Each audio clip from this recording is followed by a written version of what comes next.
বাদ দিলোঁ বসন্ত গোস্বামীয়ে পাহৰি গ'ল অসমীয়া কোন তেওঁ কি ধৰণৰ অধ্যাপক মই বুজি পোৱা নাই অসম সাহিত্য সভাৰ সভাপতি পদৰ পৰা এই মুহূৰ্তে তৎকালীনভাৱে মই প্ৰাক্তন এগৰাকী কাৰ্যনিৰ্বাহক সদস্য হিচাপে 4 টেকে কাৰ্যকালৰ প্ৰাক্তন জিলা সভাপতি হিচাপে মই তেখেতক আজীৱন সদস্য হিচাপে বসন্ত গোস্বামীৰ নিচিনা ধদুৱা সাহিত্য সভা সম্পৰ্কে জ্ঞান নথকা অপদাৰ্থ অকৰ্মণ্য পদলেহনকাৰী অসমীয়া জাতিৰ বিৰুদ্ধে বিৰূপ মন্তব্য কৰা জাতীয়তাবাদৰ ইতিহাস নজনা ব্যক্তিক ইতিপূৰ্বে অসম সাহিত্য সভাৰ পৰা পদত্যাগ কৰিবলৈ মই আহ্বান জনাইছোঁ সমগ্ৰ অসমৰ জাতি জনগোষ্ঠী সমন্বয় বড়োসকল যদি অসমীয়া নহয় ভূমিপুত্ৰ মিচিংসকল যদি অসমীয়া তেখেতে জনা উচিত তেখেতৰ পূৰ্বৱৰ্তী প্ৰাক্তন সম্পাদক ডক্টৰ নাহেন্দ্ৰ পাদুং যিগৰাকী অসম সাহিত্য সভাৰ তেখেত প্ৰাক্তন প্ৰধান সম্পাদক মিচিং ভাষা সাহিত্যৰ এগৰাকী গৱেষক পণ্ডিত অসমীয়া ভাষা সাহিত্যৰ এগৰাকী পণ্ডিত সাহিত্যাচাৰ্য তেওঁক অপমান কৰা নাইনে ইন্দিৰা মিৰিক অপমান কৰা নাইনে ডক্টৰ মৃণাল মিৰিক অপমান কৰা নাইনে হাগ্ৰামা মহিলাই ৰাজনীতিবিদসকলৰ কথা বাদেই দিলোঁ গুৱাহাটী বিশ্ববিদ্যালয়ৰ যিগৰাকী ব্যক্তি লোক সংস্কৃতি গৱেষণা বিভাগৰ অধ্যাপক মুৰব্বী অধ্যাপক মোৰ প্ৰাক্তন ছাত্ৰ BS কলেজৰ ডক্টৰ অনিল বড়ো ডক্টৰ মধুৰাম বড়ো তেওঁলোক মোৰ তত্ত্বাৱধানত গৱেষণা কৰা ডক্টৰ ৰাজলক্ষ্মী বসুমতাৰী তেওঁ ইংৰাজী বিভাগৰ অধ্যাপিকা তেওঁলোক আমাৰ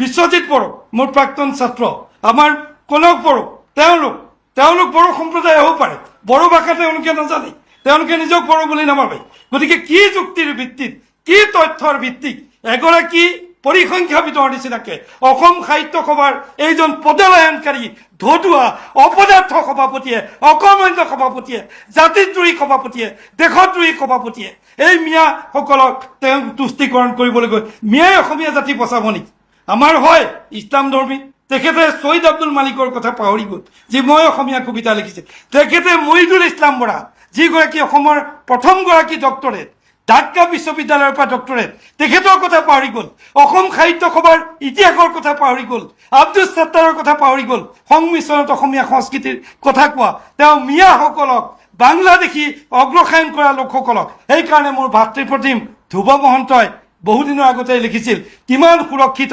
অসমীয়া জাতিৰ ভৱিষ্যত দলগাঁৱত আমি দেখিছোঁ ইতিমধ্যে আপুনি তথ্য দিছে তেওঁলোকে স্কুলত চাকৰি বাকৰি পাবৰ কাৰণে অসমীয়া মাধ্যমত পঢ়ে ঠিকেই ঘৰত চৰুৱা ভাষা বা মিয়া ভাষাটো কয় কিন্তু তেওঁলোকে লোকপিয়লত বঙালা বুলি যে লিখি আহিছে ধুবুৰীত আজি আমাৰ সংখ্যা কমি গ'ল একমাত্ৰ আমাৰ দৰং জিলাৰ পৰা আৰম্ভ কৰি আমাৰ ডিব্ৰুগড় জিলালৈকে তিনিচুকীয়ালৈকে এই লোকসকলে বিভিন্ন জনগোষ্ঠীয় লোকসকলে বড়োসকল যদি আমাৰ লগত নাথাকে মিচিংসকল যদি আমাৰ লগত নাথাকে দেউৰীসকল যদি আমাৰ লগত নাথাকে কাৰ্বিসকল যদি আমাৰ লগত নাথাকে তিৱাসকল যদি আজিৰ লগত নাথাকে তেওঁ জ্যোতিপ্ৰসাদৰ সেই কবিতাটোৰ কথা নাজানেনে বসন্ত গোস্বামী কিহৰ অধ্যাপক আছিল বসন্ত গোস্বামীৰ অসম ইতিহাস সম্পৰ্কে কিমান জ্ঞান আছে তেওঁ এই বক্তব্য কয়াকুচিত কৰিছে কি কাৰণে জানে তাকো ইছমাইল হুছেইন আৰু দুজনমান মানুহক মই অসম সাহিত্য সভাৰ কেন্দ্ৰীয় কাৰ্যনিৰ্বাহক অসম সাহিত্য সভাই তৎকালীনভাৱে জাতীয় সংগঠনবিলাকৰ লগত কাৰণ মই অসম সাহিত্য সভাত আছিলোঁ কাৰ লগত বীৰেন বৰকটকীৰ লগত যোগেশ দাসৰ লগত মহেন্দ্ৰ বৰাৰ লগত ডক্টৰ ভূপেন হাজৰিকাৰ লগত লক্ষধৰ চৌধুৰীৰ লগত তেখেতসকলৰ লগত আমিও সমন্বয়ৰ কাৰণে কাম কৰিছিলোঁ আমিও চৰ চাপৰিৰ যিসকল মানুহে তাত আমাৰ মুলিউদ্দিন দেৱান ইতিমধ্যে প্ৰয়াত আমি 1985 চনতে তেওঁক চৰ চাপৰি সাহিত্য সভা গঠন কৰিবলৈ দিছিলোঁ অসম সাহিত্য সভাৰ যোগেদি কনক সেন ডেকাই সমন্বয়েৰে গোটেইবিলাকক যত্ন কৰিছিল আনকি হোমেন বৰগোহাঁইও কলগছিয়ালৈ গৈ 2007 চনতে আপোনাসকলে জানে চৰ চাপৰি সাহিত্য সভাত অংশগ্ৰহণ কৰিছিল আনকি হোমেন বৰগোহাঁইৰ দৰে বুদ্ধিজীৱীও এনে কথা ক'বৰ কাৰণে সাহস কৰা নাছিল কিন্তু বসন্ত কুমাৰ গোস্বামী ডাঙৰীয়াই ডক্টৰ বসন্ত কুমাৰ গোস্বামী আমাৰ দেৱীচৰণ কলেজৰ অধ্যাপক অৱসৰপ্ৰাপ্ত অধ্যাপক অসম সাহিত্য সভাৰ প্ৰাক্তন সম্পাদক প্ৰধান সম্পাদক পত্ৰিকা সম্পাদক বৰ্তমানৰ সভাপতি পৰমানন্দ ৰাজবংশীয়ে ঠিকেই কৈছে তেওঁ বক্তব্য উঠাই লওক আৰু অসমীয়া ৰাইজৰ ওচৰত ক্ষমা খোজক তৎকালীনভাৱে তেওঁৰ কোনো কাৰণতেই তেওঁৰ এই বক্তব্য এটা বক্তব্য গ্ৰহণযোগ্য নহয় তেওঁ যি মই আশা কৰিম যুক্তি দাঙি ধৰিছে মই আশা কৰিম নম্বৰ আমাৰ